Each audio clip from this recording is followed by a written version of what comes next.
A major roadblock to adding the Equal Rights Amendment to the Constitution cleared today.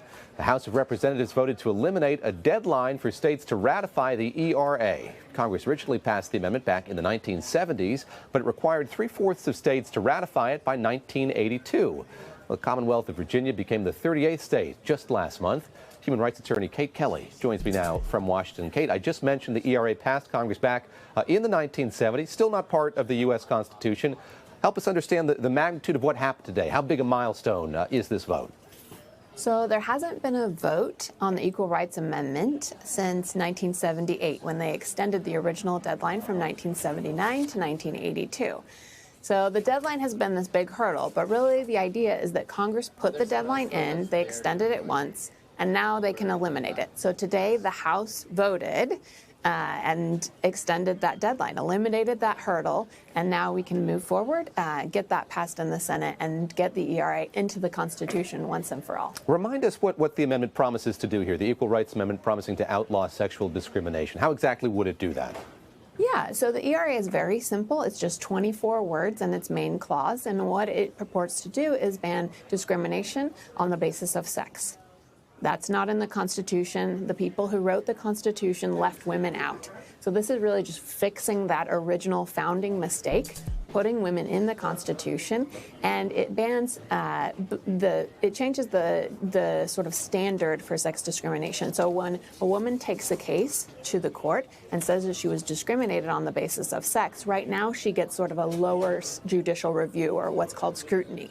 So this would move discrimination on the basis of sex from intermediate scrutiny to strict scrutiny, that highest standard. And then the second clause of the Equal Rights Amendment also gives Congress the ability to enforce it. So that gives legislators the opportunity to pass new laws to protect women and girls. I mentioned 1982 just a moment ago, and you have opponents of the ERA and the Department of Justice saying that the window to ratify this is closed. Ratification needs to start from scratch. Even the Supreme Court Justice Ruth Bader Ginsburg, who supports the ERA, weighed in on this. Let's take a listen to what she had to say. Well, I would like to see a new beginning. I'd like it to start over. There's too much controversy about latecomers, Virginia, long after the deadline passed. Plus, a number of states have withdrawn their ratification. So if you count a latecomer on the plus side, how can you disregard states that said, we've changed our minds? The justice there talking about Virginia as a latecomer state. How do you react to what she says there? If this were to start over again, what do you think the prospects would be for this passing wholly again if all the states had to do this over again? Yeah, well, I say better late than never. I think the important thing to remember is that Ruth Bader Ginsburg thinks that the ERA should be in the Constitution, that we need it, that 84% of countries around the world have a gender provision in their Constitution. There's a couple ways to get about this, but as Susan B. Anthony said, failure is impossible. So whether we get it with what's called the three-state solution, adding these three states that have ratified, so 2017 Nevada, 2018 Illinois, and just now, a month ago, Virginia. So that's the three-state solution. And then we also have the start-over solution. So people say we should have an entirely new amendment, we should get it through Congress, and then we should go through the ratification process again. I personally don't think there's any reason. Article 5 of the Constitution only says that 3/4 of the states need to ratify it after it passes in Congress. There's no deadline in Article 5, and there are lots of other deadlines in the Constitution. So they left that completely up to Congress. I see no reason why a Congress who put the deadline originally in can extend it. And keep in mind that most amendments to the Constitution never had any deadlines. So the 27th Amendment, the most recent amendment to the Constitution, was written by James Madison, and then 203 years later, in 1992, ratified.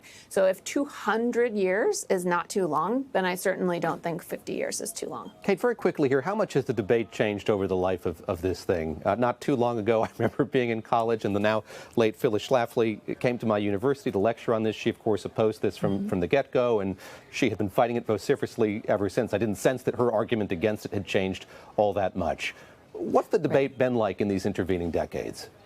Well, most of the arguments against the Equal Rights Amendment that existed in the 1970s are now completely moot. So what they talked about, for example, was marriage equality. Well, we already have marriage equality. They talked about women being, serving at all levels of the military or being eligible for the selective service.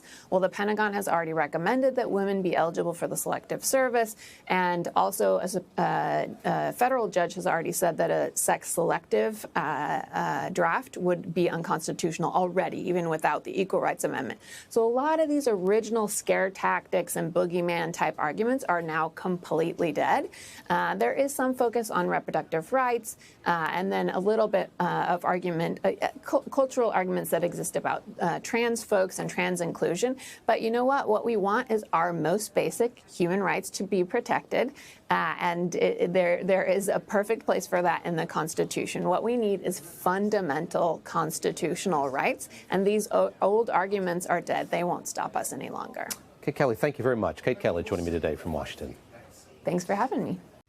Hey, NBC News viewers, thanks for checking out our YouTube channel. Subscribe by clicking on that button down here, and click on any of the videos over here to watch the latest interviews, show highlights, and digital exclusives. Thanks for watching.